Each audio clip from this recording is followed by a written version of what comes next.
So government is hoping to get 500,000 people vaccinated this weekend. They're especially targeting those over the age of 50.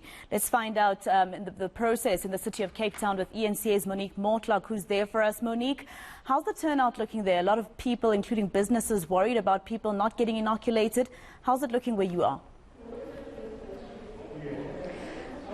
I'm at the Beacon Vale Frail Care Centre in Mitchell's Plain at the moment, and surprisingly it's quite busy and it's early morning. Some of the officials have told me usually on a Sunday they'll see lower numbers than what they may see on a Saturday and on a Friday, but today we can see quite a number of people here. I'm just going to ask Mario to show you all of the people are waiting to get their jabs right now here bright and early on a Sunday morning. But to tell us a bit more about how it's been going this week, and we know that Western Cape government has been trying to drive those vaccine jabs, especially for that group, that vulnerable group of the 50s and older. Right now we know that about 58.24% of that group is vaccinated. And to tell us a bit more about how this weekend has been going, I'm speaking to Sister Valerie Kruger, who's the site manager here. Sister, if you can just step forward for me, tell me how has it been going this weekend? I see quite a number of people here today. Yeah. So Monique, we have had quite a good turnout yesterday. We've been mobilizing like crazy because we wanted our people to actually get protected, you know, for this festive season that's laying ahead. We don't want to see the fourth wave coming. So we want people to be protected and people to come out. I mean, we make it convenient. Besides having it here, we also have little pop-ups in our community so that we make it as easy as possible for especially those vulnerable. That is our 50s and older. You know, when you get to that age, it's brille and pille. And so to prevent them from actually getting the COVID, or at least giving them some form of protection against COVID, and then obviously making sure they don't end up in hospital because they need their vaccine. They need this jab to protect them against the COVID-19.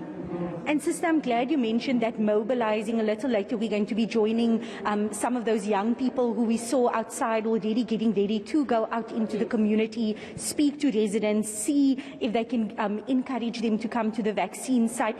Tell me about some of the things you've been hearing. Why are people, especially in this age group of 50 and older, a bit hesitant? What are some of the concerns or the stories they've been hearing? So there's been many stories doing the rounds that, I mean, once someone called us for a picture and the person said, come, let's take a pic of the person who's going to turn us into all sheep in the next few months. So there's a lot of things that's out there that is not true. For years, government have been providing vaccinations, and it is a way of us preventing illnesses and preventing death at the end of the day. And so it is important that, I mean, you are 50 years old, make your own decisions. Don't let others come and influence you with really frivolous nonsense that people are speaking out there. It doesn't even make sense. Some people say they'll get the chip implanted. The 666 was mentioned. I mean, and I'm thinking of our religious people, and it is really, yes, we have faith in God, but we know that we need these preventative things on earth to also protect us. God knows your time that you will go. And so if we can just stay in line with what is expected of us and to just go out there and make up your own minds. Don't let others influence you. Final question, Sister. Why is it so important to get as many people vaccinated as possible, especially before the festive season? What is it that we usually experience during that time? Yeah. So, you know, with the festive season coming up, we are trying to make sure we have herd immunity. Now, we've been trying for months to get to that space where we can say that 60 and 70% of our communities are vaccinated. And in Mitchell's Plain in particular, we are struggling. And it is just to protect us. It is not for us to brag about numbers. It is not for government to get any perks or anything. We are just here to make sure that our communities are protected. And so those 50-year-olds, it's the mommies and the grannies and the daddies that need to come out. For those older, obviously, it is for their own protection. It's not for the children, because the child might go out and bring the virus to the house. But it is important that they protect themselves. And then, of course, our younger children. I know parents have their own ideas, but allow the child, speak to the child, and find out if the child is actually willing, and you would be amazed, because our children are also very scared, and they get stuck in the house because they just go from the house to the school, from the school to the house, and being really scared.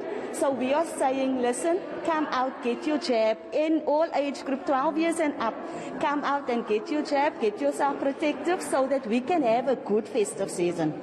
Thank you very much. That was Sister Valerie Kruger, the site manager here at Beaconville Frail Care Centre, just encouraging more people to come out and get their jabs, saying that this weekend has been quite a good weekend in terms of numbers. We know that yesterday about more than 220 people were vaccinated at the site, and hopefully those numbers will stay the same for today as well. If the group that I'm seeing here is anything to go by, it seems as if we are at least on a good start here at the Beaconville Frail Care Centre's vaccine site.